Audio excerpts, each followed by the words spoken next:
ဆိုတက်လောက်မလောက်ဆွမ်းဆရှိလောက်ကူညီတဲ့တီ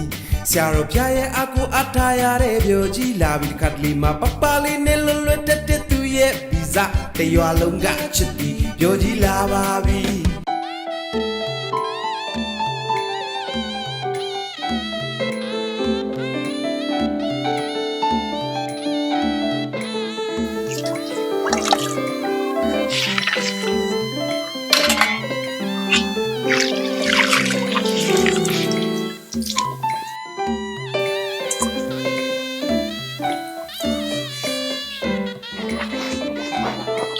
ပြောရင် ညာ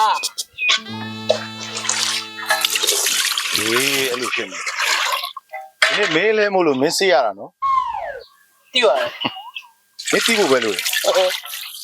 တောင်းတော့ကြည်အောင်လုပ်ပေါ့ ဒါပေမဲ့ကိုမေးလက် ရောက်သိတယ်ငါလဲငါသိတယ်ဒီနေ့ကိုလဲအကြောင်းပဲကိုပြောဒါပြီးသွားရင်မင်းဘယ်မှမသွားနိုင်ဘူး ဟာအဲ့တော့မယ် ဟာမင်းနဲ့ဟုတ် ဟော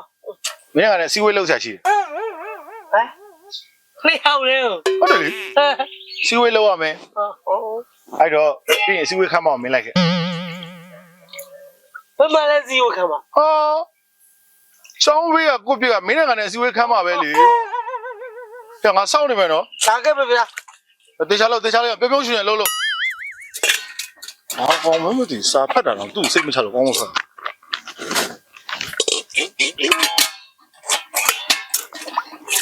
နှစ်ယောက်တည်းရှိတာစီဝေခံမှာတဲ့စာရေးပေ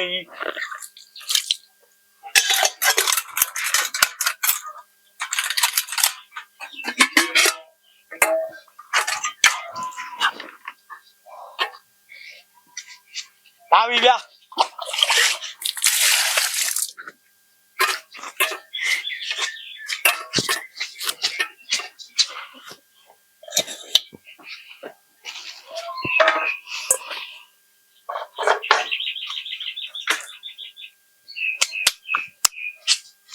ဒီနားနဲ့ဟိုနားနဲ့ ထိုင်ဒီမှာ ဟာ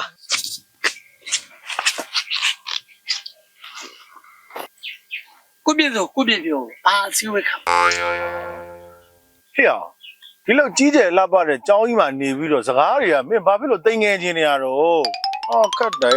ပြောကြီးရတော့ဟဲ့ပြောကြီး ဟာ မင်းကပြောစရာရှိတယ် အာအိတ်ရှင်လေးက ဟေ့အောင်ဘာအောင်အိမ်မှာလဲ ဟော မင်းအေးစားစိတ်နဲ့ဟာမလိုက်နဲ့တော့နော်ကျောင်းလိုက်ကျောင်းစည်းကအိမ်နေစည်းကမင်းနားမလဲလို့တော့ဟေ့ဘာပြောမယ်ပြောတိချာကြည့်ဟိုခုပြောမယ်ကိစ္စမင်းနဲ့ငါနဲ့တက်တာကြီးအတွက်ငါပြောမှာ အဲ့တော့စိတ်ဝင်လာ ဒါကြောင့်စိတ်ဝင်စားတယ်ဒီလိုကွာ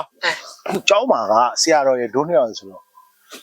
ဆရာတော်နဲ့စိုးခံကငါတို့နှစ်ယောက်စလုံးပြုံလိုက်တော့လို့အဆင်မပြေဘူး အဲ့လေဟုတ်လား ဟုတ်တယ်နော် ဟုတ်တယ် ကျောင်းမှာဝေးစားဆိုတာလို့တယောက်တော့ကြံခဲ့အောင်ပါ နောက်တစ်ယောက်ထပ်ခေါ်လိုက် အေးဒုလူပဲဒုလူဟောရောက်မလားလို့မြင်ရလေစကားအောင်ပြောရင်မနောက်နဲ့ပြောကြီးမကွာဟိုတယောက်ကိုမခေါ်တော့ဘူးအခုငါမှဒီလိုအစီအစဉ်လေးတစ်ခုရှိတယ်မင်းအောင်တိုင်မင်းလားနော်ဆရာတော်နဲ့စွန်းကောင်တယောက်ပဲလိုက်မယ်တယောက်ကကျောင်းမှာနေခဲ့မယ်တကယ်လို့စွန်းကြိုက်တွေပါသွားယူရရင်လေရွာနဲ့တို့ကျောင်းတွေကဝေးတယ် အဲ့ဘလို့လို့ ဆိုင်ကနေတော့ဗော ဟီအမလေး မင်းကအထင်သေးတာပဲမဲကြီးစီစဉ်အကုန်ဖြစ်တယ်ဟေ့အောင်ဒီကျောင်းမှာ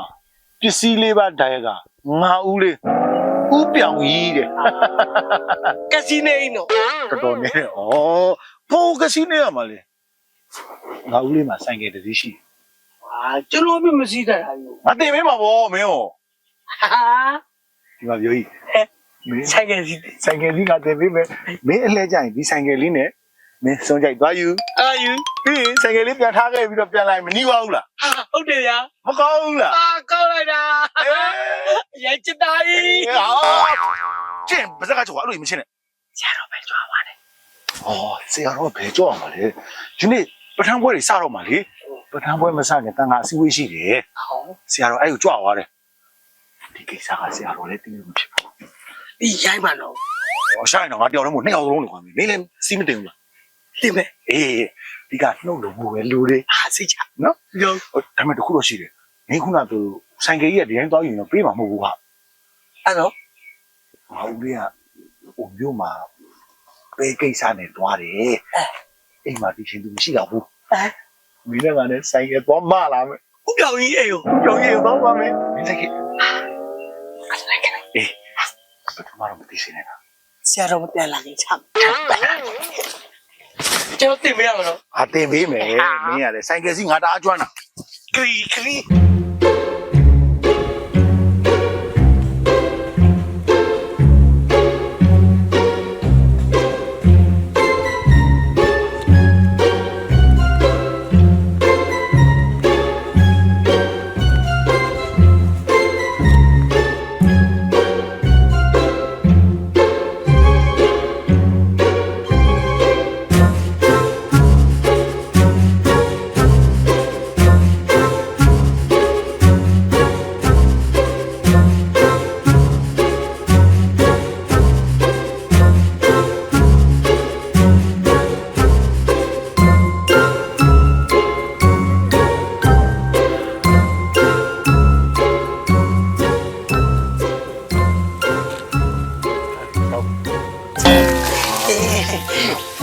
မင်းစီးတယ်လို့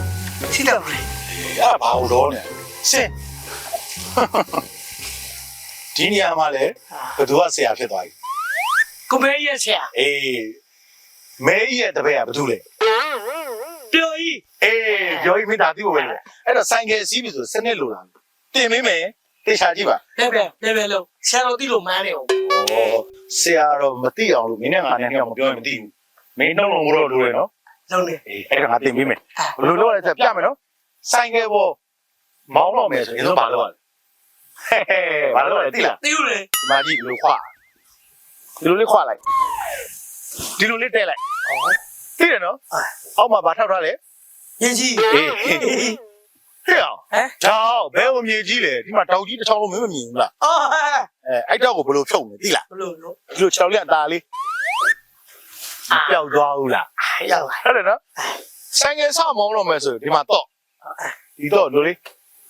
ဒီလိုလေးဖွင့်လိုက်မနော်အတန်ပြီလား ထွက်တာ ထပ်ပါပေါ့ ဟုတ်လား ဒီခလုတ်နှိပ်ထားလို့အတန်ထွက်တာဒီလိုနဲ့ ရှင်း ရှေ့တော့ဒီလိုလေးပါလေးပျောက်ထားပြီဒီမှာကြီးလေးတစ်ချက်ကိုသူသွားကြည့်နေပြီအဲ့တော့မောင်းပုံမောင်းကြီးလေးကြမယ်နော် ကြည့်ရလေ ဒီမှာလေးဒီလိုလေးသွားမှာဒီမှာအာရဘယ်ဘရိတ်ကမမတော့ဘယ်ရ ရောက်ဘူးလေပြောကြီးမလိုက်တော့ပြောကြီးမလိုက်တော့ပြောကြီးရောက်ပြောကြီး အော်လာဆွဲထောင်းပြောကြီးရပြောကြီးရပြောကြီးငါ့ဆွဲလိုက်ဦးပြောပြောဘာလဲငါ့ရင်ဆက်တော့ပြောဟောဘယ်သွားပြန်ပြီလဲအကဲကြပါဦးရာဒီမှာသူမှမကြည့်ကြဘူးလားလို့အကဲကြပါဦးရာအကဲကြပါဦးပြောကြီးငါ့ရင်ဆက်တော့ဘာလို့ဘယ်သွားပြန်ပြီလဲပြောကြီးရာ ဘလို့ဖြစ်နေလဲအဲ့တော့သူများတက်ခဲ့ယူလာတယ် ပြောကြီး ငါတို့ပြန်ကြငါကနောက်တော့မေး အာကျမအာပြောကြီးပြောကြီးမင်းပါသွားလို့တာတော့ ဆရာတော်တိုင်ပြောတာလေ အဲ့တော့မင်းပဲပါတယ်လေ အဲ့ဒါမသိတော့ဘူး ပြောကြီးလုံးချလိုက်ပြန်ပြီပြောကြီးဟာ ဆရာတော်ဖျားရဲ့အကူအထားရတဲ့ပြောကြီးလာပြီးခတ်လီမှာပပလေးနဲ့လွတ်လွတ်တက်တက်သူရဲ့ဗီဇတရွာလုံးကချစ်ပြီးပြောကြီးလာပါပြီသူညံပြီးတော့တွေးသည်သူညံပြီးတော့ပြောသည်ဒါဟာပြောကြီးရဲ့မွေရပါပါရီသူညံပြီးတော့ပြောသည်သူထင်တာနဲ့လွဲသွားရင်ဆရာတော်ဖျားရဲ့ချိန်လုံးစားမိလောက်မဆိုတက်လောက်မလောက်ဆွမ်းဆရှိလောက်ကူညီတဲ့ဒီဆရာတော်ဖျားရဲ့အကူ